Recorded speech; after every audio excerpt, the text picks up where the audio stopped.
Good morning, dear students. Let's start with the next topic of history, lesson number 5, education. We are going to see NCERT, that is nothing but National Council of Educational Research and Training. Let's see what's the objective. Now, firstly, this body, that is NCERT, was established in Delhi on the 1st September 1961.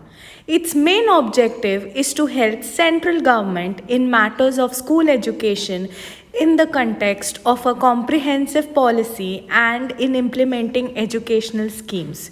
So NCERT was started to help the government to stabilize all the instability in the entire country with regard to education. Let's see what is its role. Role of NCERT. The NCERT was given the responsibility of educational research and development, training, extension, educational programs, restructuring of school curriculum and textbook.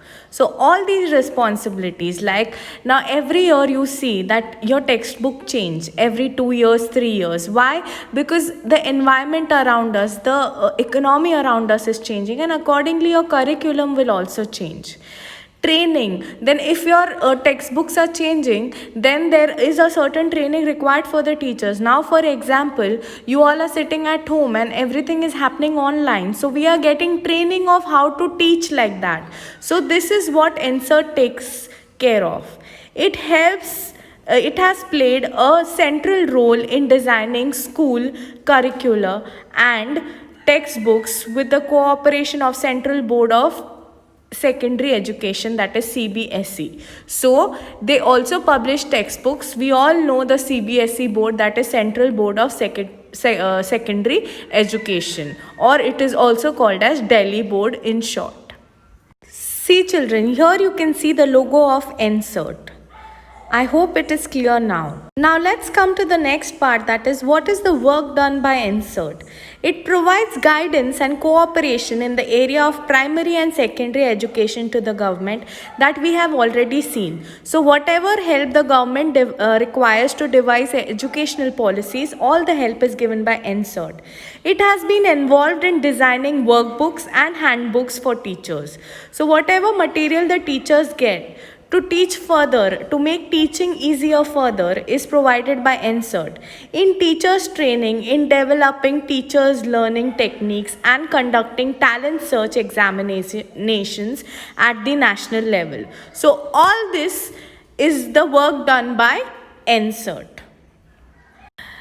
As we have seen, NCERT operates at a national level, but something is needed at state level as well. So SCERT. SCERTs were established in all states on the lines of NCERT. So what NCERT does, similarly SCERTs were established to develop the state educational system. The Maharashtra State Council of Educational Research and Training was established in Pune. So the entire state's SCERT is in our own city, which is Pune. I'm going to show you a picture of the Maharashtra State Council of Educational Research and Training. Here you all can see the Maharashtra State Council of Educational Research and Training Center in Pune. So what are the functions of SCERT? This institution performs various functions such as improving the standard of primary education. Primary education is up till standard 4th. That is in school. They should improve the standard of primary education in every school, in every village there should be primary education. In service training of teachers means how to train teachers for various challenges that are coming. Training in areas of syllabus and evaluation. So how much syllabus is to be taken, and evaluation is your examinations that you give. Vocational guidance for students after standard 10 and standard 12, that is which stream they should go to. So these guidance are given by SCERT and other educational functions.